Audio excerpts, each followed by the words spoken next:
بسم اللہ الرحمن الرحیم۔ ایک بادشاہ راستہ بھٹک کر کسی ویرانے میں پہنچ گیا۔ وہاں ایک جھوپڑی تھی۔ اس جھوپڑی میں رہنے والے شخص نے بادشاہ کی بڑی خدمت کی۔ وہ غریب جانتا بھی نہیں تھا کہ یہ بادشاہ ہے۔ مسافر سمجھ کر خدمت کی۔ بادشاہ بہت خوش ہوا۔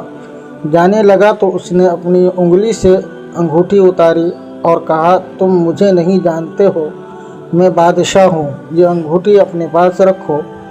جب بھی کوئی ضرورت پیش ہو ہمارے محل میں آ جانا۔ دروازے پر جو دربان ہوگا اسے یہ انگوٹھی دکھا دینا، ہم کسی بھی حالت میں ہوں گے وہ ہم سے ملاقات کرا دے گا۔ بادشاہ چلا گیا۔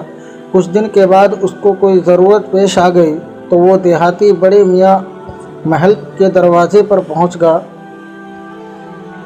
بادشاہ سے ملنا ہے۔ دربان نے اوپر سے نیچے تک اسے دیکھا۔ اس کی کیا اوقات ہے، بادشاہ سے ملنے کی کہنے لگا، نہیں مل سکتے، مفلس و خلاص آدمی ہے۔ اس دیہاتی شخص نے پھر وہ انگوٹھی دکھائی۔ اب جب دربان نے دیکھا تو آنکھیں پھٹی کی پھٹی رہ گئی۔ یہ بادشاہ کی مہر لگانے والی انگوٹھی تھی، آپ کے پاس کیسے آئی؟ بادشاہ کا حکم تھا کہ یہ انگوٹھی جو لے کر آئے گا، ہم جس بھی حالت میں ہوں گے اسے ہمارے پاس پہنچا دیا جائے۔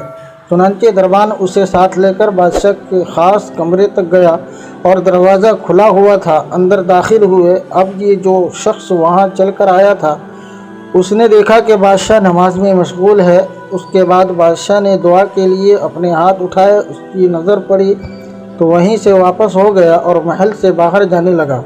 دربان نے کہا، مل تو لو، اب نہیں ملنا، میں جس کام سے آیا تھا وہ کام ہو گیا، اب واپس جانا ہے۔ تھوڑی دور چلا۔ جب بادشاہ فارغ ہو گیا تو دربان نے کہا کہ ایسا آدمی آیا تھا، جہاں تک آیا پھر واپس جانے لگا۔ بادشاہ نے کہا، فوراً لے کر آؤ اسے، وہ ہمارا محسن ہے۔ بادشاہ نے کہا، آئے ہو تو ملے بغیر ایسے کیسے چل دیے؟